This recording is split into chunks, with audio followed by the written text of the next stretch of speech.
नमस्कार दोस्तों आज मैं हिंदी से एमए करने वाले छात्रों के लिए एमए फर्स्ट ईयर के लिए मुंशी प्रेमचंद की श्रेष्ठ कहानियों में से ठाकुर का कुआं कहानी लेकर आए हैं। तो जोखू ने लोटा मुंह से लगाया तो पानी में सख्त बदबू आई। गंगी से बोला, यह कैसा पानी है, मारे बास के पिया नहीं जाता। गला सूखा जा रहा है और तू सड़ा हुआ पानी पिलाए देती है। गंगी प्रतिदिन शाम पानी भर लिया करती थी। कुआं दूर था, बार बार जाना मुश्किल था। कल सुबह पानी लाई तो उसमें बू बिल्कुल न थी।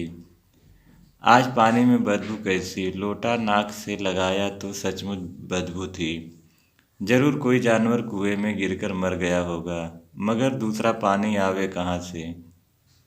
ठाकुर के कुएं पर कौन ठहरने देगा? दूर से लोग डांट बताएंगे। साहू का कुआं गांव के उस सिरे पर है, परंतु वहां भी कौन पानी भरने देगा? कोई तीसरा कुआं गांव में है नहीं। जोकू कई दिन से बीमार है। कुछ देर तक तो प्यास रोके चुप पड़ा रहा, फिर बोला, अब तो मारे प्यास रहा नहीं जाता, ला थोड़ा पानी नाक बंद करके पी लूं।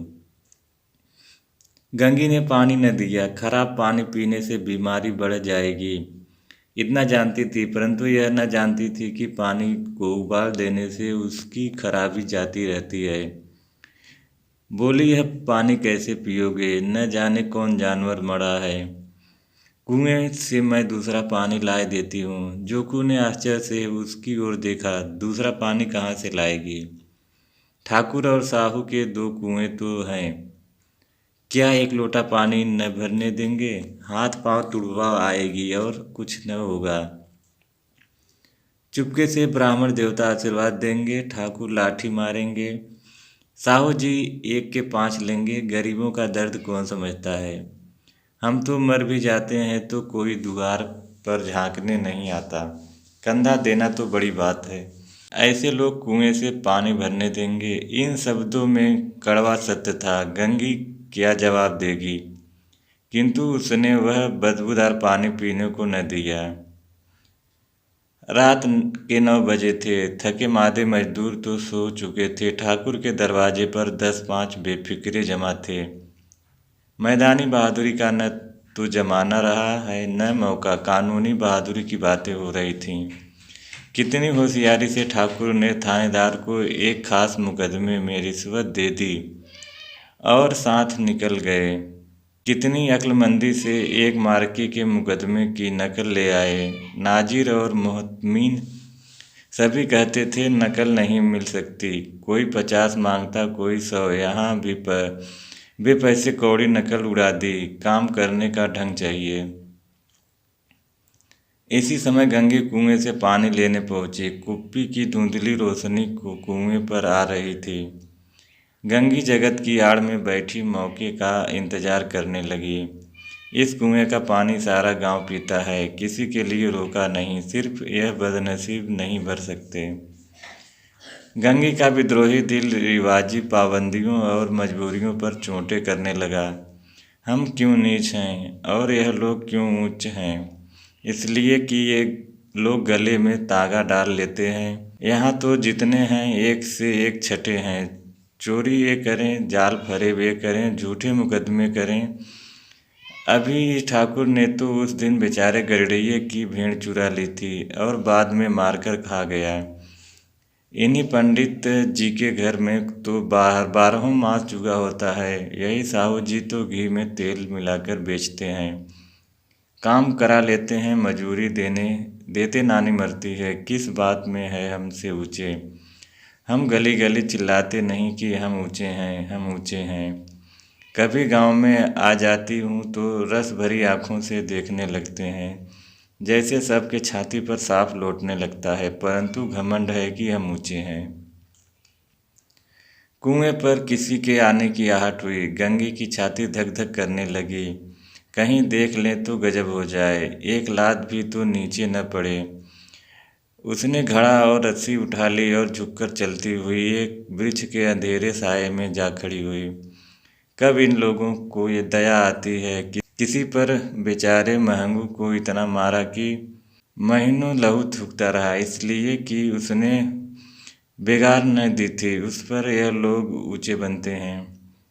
कुएं पर दो स्त्रियां पानी भरने आई थीं। इनमें बातें हो रही थी। खाना खाने चले और हुक्म हुआ कि ताज़ा पानी भर लाओ।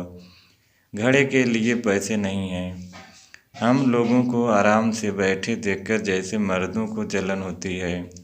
हाँ, यह तो न हुआ कि कलसिया उठा भर के लाए, बस हुक्म चला दिया कि ताज़ा पानी लाओ, जैसे हम लौंडिया ही तो हैं।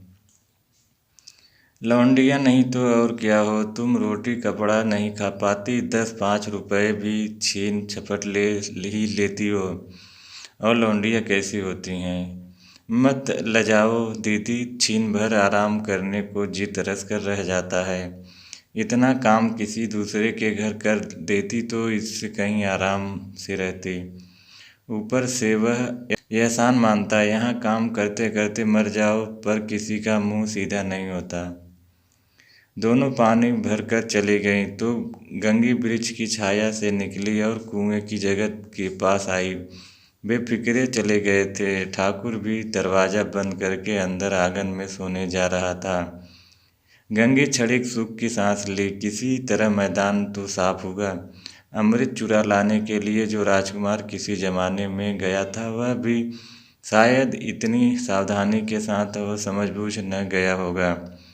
गंगी दबे पांव कुएं की जगह पर चढ़ी। विजय का ऐसा अनुभव उसे पहले कभी न हुआ था। उसने रस्सी का फंदा घड़े में डाला, दाएं बाएं चौकन्नी दृष्टि से देखा, जैसे कोई सिपाही रात को शत्रु के किले में सुराग कर रहा हो। अगर इस समय पकड़ ली गई तो फिर उसके लिए माफ़ी रियायत की रत्ती भर उम्मीद नहीं। अंत में देवताओं को याद करके उसने कलेजा मजबूत किया और घड़ा कुएं में डाल दिया। घड़े ने पानी में गोता लगाया, बहुत ही आहिस्ता, जरा भी आवाज़ न थी। गंगी ने 2-4 हाथ जल्दी जल्दी मारे। घड़ा कुएं के मुंह तक पहुंचा। कोई बड़ा सहजोर और पहलवान भी इतनी तेजी से न खींच सकता था। गंगी झुकी कि घड़े को पकड़कर जगत पर रखे कि एकाएक ठाकुर साहब का दरवाज़ा खुल गया। शेर का मुंह इससे अधिक भयानक न होगा। गंगी के हाथ से रस्सी छूट गई। रस्सी के साथ घड़ा धड़ाम से पानी में गिरा और कई क्षण तक पानी में हिलकोरे की आवाज़ें सुनाई देती रहीं। ठाकुर कौन है पुकारते हुए कुएं की तरफ आ रहे थे, और गंगी जगत से कूदकर भागी जा रही थी। घर पहुंचकर देखा कि जोखू लोटा मुंह से लगाए वही मैला गंदा पानी पी रहा है।